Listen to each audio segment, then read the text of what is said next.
ஆந்திராவைச் சேர்ந்த இளம்பெண் திருவண்ணாமலையில் போலீசாரால் பாலியல் வன்கொடுமை செய்யப்பட்டது தொடர்பான வழக்கில் இந்த வழக்கை ஜூலை மாதத்திற்குள்ள முடிக்க தமிழக அரசுக்கு சென்னை உயர்நீதிமன்றம் உத்தரவை பிறப்பித்திருக்கிறது. கரெக்டாக சாமி தரிசனத்திற்கு வந்த காளஹஸ்தியைச் சேர்ந்த ஒரு இளம்பெண்ணை திருவண்ணாமலை கிழக்கு காவல் நிலையத்துடைய காவலர்கள் சுந்தர், சுரேஷ்ராஜ் ஆகியோர்லாம் பாலியல் வன்கொடுமை செய்யப்பட்டது குறித்தான வழக்கு தான் இந்த வழக்கை ஜூலை மாதத்திற்குள்ள முடிக்கணும்னு தற்போது தமிழக அரசுக்கு சென்னை உயர்நீதிமன்றம் ஒரு உத்தரவை பிறப்பித்திருக்கிறது.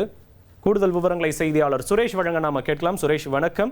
இந்த வழக்கு தொடர்பான பின்னணியும் தற்போது பிறப்பிக்கப்பட்டிருக்கூடிய இந்த உத்தரவு குறித்த விவரங்களையும் பதிவு பண்ணலாம். சுரேஷ் வணக்கம். அதாவது ஆந்திரா மாநிலம் ஸ்ரீகாளஹஸ்தியிலிருந்து தன்னுடைய வளர்ப்பு தாயுடன் திருவண்ணாமலைக்கு சாமி தரிசனம் செய்ய வந்த ஒரு 26 வயது பெண்ணை பாலியல் வன்கொடுமை செய்ததாக திருவண்ணாமலை கிழக்கு காவல் நிலையத்தைச் சேர்ந்த காவலர்கள் சுந்தர் மற்றும் சுரேஷ்ராஜ் ஆகியோருக்கு எதிராக திருவண்ணாமலை அனைத்து மகளிர் காவல் நிலையம் வழக்கு பதிவு செஞ்சாங்க. இந்த வழக்கு திருவண்ணாமலை மாவட்டத்தில் இருக்கக்கூடிய அந்த மகளிர் சிறப்பு நீதிமன்றத்துல நிலுவையில் இருக்கக்கூடிய இந்த வழக்குல கடந்த ஆண்டு நவம்பர் மாதம் குற்றப்பத்திரிகை தாக்கல் செய்த போது கூட சட்டப்படி இந்த வழக்கை 2 மாதங்கள்ல முடிக்கணும். ஆனா அது முடிக்காம தாமதிக்கப்பட்டு வருவதனால அந்த சட்டப்படி இந்த வழக்கை விசாரிச்சு விரைந்து முடிவு எடுக்க வேண்டும், உத்தரவிட வேண்டும் என்ற ஒரு கோரிக்கையுடன் அந்த பாதிக்கப்பட்ட அந்த பெண்ணே உயர்நீதிமன்றத்துல ஒரு வழக்கு தாக்கல் செய்திருந்தாங்க.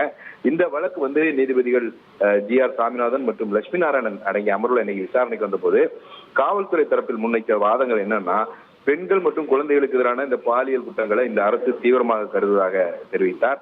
அது மட்டுமல்லாமல் திருவண்ணாமலை சம்பவத்தை பொறுத்த வரைக்கும் சம்பந்தப்பட்ட அந்த காவலர்கள் பணி நீக்கம் செய்யப்பட்டு விட்டார்கள் என்றும் விளக்கம் அளித்தார். தொடர்ந்து தமிழக அரசினுடைய தலைமை வழக்கறிஞர் விஜய நாராயணன் என்ன சொல்றாருன்னா, பெண்கள் மற்றும் குழந்தைகளுக்கு எதிரான இந்த குற்றங்களை தடுக்க அரசு முன்னுரிமை கொடுத்து வருகிறது.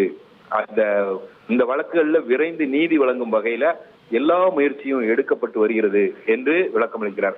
அது மட்டும் இல்லாம இந்த மாதிரி வழக்கு விசாரணையை தீவிரமா நடத்துறதுக்காக நீதிமன்றங்கள்ல உள்கட்டமைப்பு வசதிகளை மேம்படுத்தப்படும்.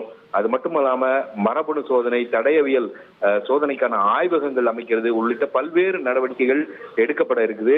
இது சம்பந்தமா விரிவான அறிக்கை தாக்கல் செய்யறதுக்கு அவகாசம் வழங்கணும் அப்படின்னு ஒரு கோரிக்கை முன்வைச்சாரு.